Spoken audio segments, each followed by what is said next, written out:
different stunts, and superhuman endurance. So what finally put him 6 feet under? The Hungarian-born escape artist jumped off bridges while handcuffed and wearing leg irons. He slithered out of sealed milk cans filled with water, and he devised a Chinese water torture cell in which he submerged and suspended upside down by his ankles. None of those did he. I guess he was able to get out and survive. So Houdini's heart-pounding getaways usually involve a healthy dose of trickery, and but they were also genuine risk. In 1915, Houdini nearly suffocated during a stunt in which he was shackled and buried under 6 feet of dirt. Houdini had made a career out of surviving the impossible, which only made the circumstances of his 1926 death all more mysterious. The 52-year-old performed before a packed audience in Detroit on October 24th, but was rushed to the hospital afterwards with an apparent case of appendicitis. He died just a week later on Halloween, leaving his legions of admirers bewildered. Okay, so an obituary in the New York Times expressed shock at the passing of the man who so often had seemed to thousands to be cheating the very jaws of death. And I want to talk about something else. So I've been to Detroit, and I don't remember anybody talking about Houdini there. And I think they should have had some of his cool, iconic stuff there. But I did see they had Houdini stuff in Las Vegas when I was in Vegas. So, I don't know why they don't have it set up in Detroit. So Houdini's final performance. The strange series of events that led to Houdini's demise had kicked off several weeks earlier on October 11th, 1926, while being shackled into his Chinese water torture cell during a performance in Albany, New York. So it says he was struck on the leg by a piece of faulty equipment. He hobbled his way through the rest of the show, but was later found to have sustained a fractured left ankle.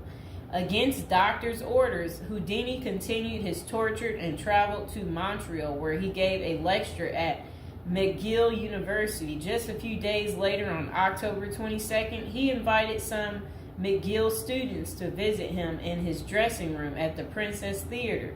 The magician's sore ankle was still bothering him, so he plopped down on a couch while the group chatted. At some point, a student named J. Gordon Whitehead arrived and asked Houdini if it was true that he could resist hard punches to his abdomen, a claim that the magician had supposedly made in public. According to witness Sam Smits, when Houdini said the rumors were true, Whitehead abruptly delivered 4 to 5 terribly, forcibly deliberate, well-directed blows to his stomach. Houdini was still reclined on the couch and had no time to prepare for the punches, which appeared to leave him in considerable pain. And now would be a good time to like the video and to subscribe to my channel. Do you like this new series? This is the Death series, and there will be more series to come and more episodes from the Death series as well. And do you like my prison series? And if you haven't checked out my prison series I created just for you, you can go ahead and check out my playlist. And there's also a love spell series that I think you will enjoy too checking out. Okay, so Houdini brushed off the incident at the time, but that same evening he began to complain of discomfort and stomach cramps. His condition only worsened the next day when he boarded an overnight train to Detroit for a new run of performances. The magician developed severe abdominal pain, cold sweats, and fatigue, and his temperature rose to 104 degrees. A doctor suspected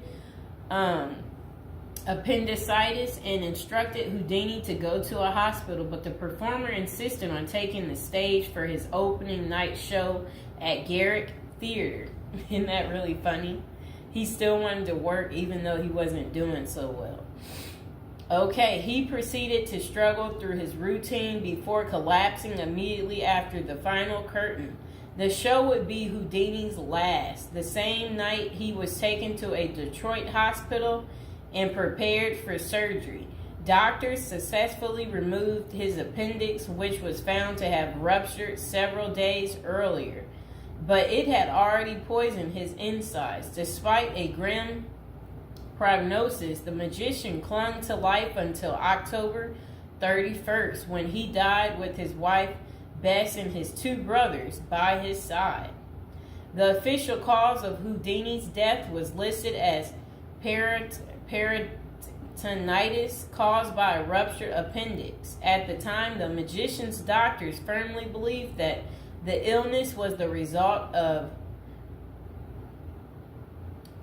so I guess some guy had given him something backstage during an encounter in Montreal. Okay, so such cases of traumatic appendicitis are extraordinarily rare. One study found only a couple dozen instances over a nearly 20-year period, but in 1926 the diagnosis was widely accepted. Houdini's life insurance company was even forced to pay his wife a double for accidental death. Okay, so doubts arise over the escape artist's death. Houdini was laid to rest in Queens, New York. And this is what his little, I never knew that was where he is. There he is right there.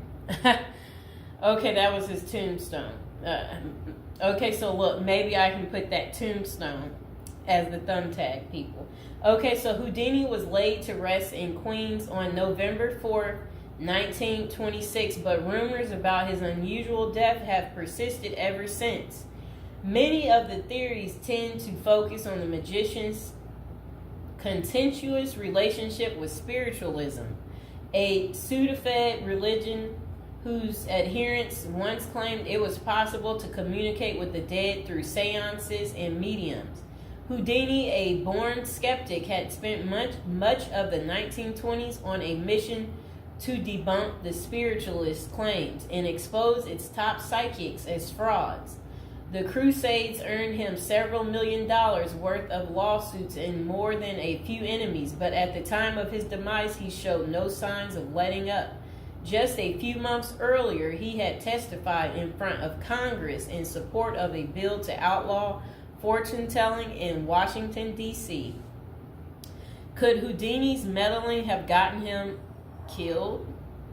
In the 2006 biography, The Secret Life of Houdini, authors William Kalash and Larry Sloman contend that the magician's death may have been a carefully planned assassination by members of the spiritualist community. If one were to suspect Houdini a victim of foul play, they write, then the section of organization crime that was composed of fraudulent spirit mediums must be considered likely suspect. Okay, so Kalash and Sloman argue that the spiritualists had a history of poisoning their enemies, and they note that no autopsy was ever performed to confirm Houdini's death. I wonder why. So his death was actually caused by appendicitis. If someone were hell-bent on poisoning Houdini, it wouldn't have been very difficult, they concluded. Considerable debate has also focused on J. Gordon Whitehead, the McGill student who supposedly delivered the potentially fatal gut punches to Houdini's Montreal dressing room. In the 2005 book, The Man Who Killed Houdini, author Don Bell floated a theory that Whitehead may have been in league with the spiritualists, some of who had previously threatened to harm Houdini or have him beaten up. Bell concluded that there was not enough evidence to connect Whitehead to any kind of criminal plot, but others have argued that he was an enemy agent who stalked Houdini during the magician's time in Montreal. Okay, so was Houdini murdered? The true cause of Houdini's demise may never be known for sure, but the majority of scholars tend to dismiss the murder theories as mere speculation. For them, the more pressing question is whether Houdini's ruptured appendix had any connection to the stomach blows he received a few days earlier. Don't forget to like the video, and if you're new to the channel, go ahead and hit that subscribe button. So while the evidence shows that such conditions is indeed possible, many consider it more likely that Whitehead's punches simply caused Houdini to ignore an already existing case of appendicitis. By the time the magician finally sought out treatment, the theory goes it was already too late. Interestingly, perhaps the most sought after source for information about Houdini's death is none other than Houdini himself in what amounted to his ultimate test of the spiritualist's claims. The magician promised his wife Bess that he would try to communicate with her from beyond the grave. Bess went to hold an annual Houdini seance for 10 years before finally abandoning the search in 1936. Fans and fellow magicians have since made the seance a Halloween tradition, but thus far, the great Houdini's ghost has refused to speak. I wonder why. So I hope you guys enjoyed hearing about what happened to Harry Houdini and how he passed away on Halloween.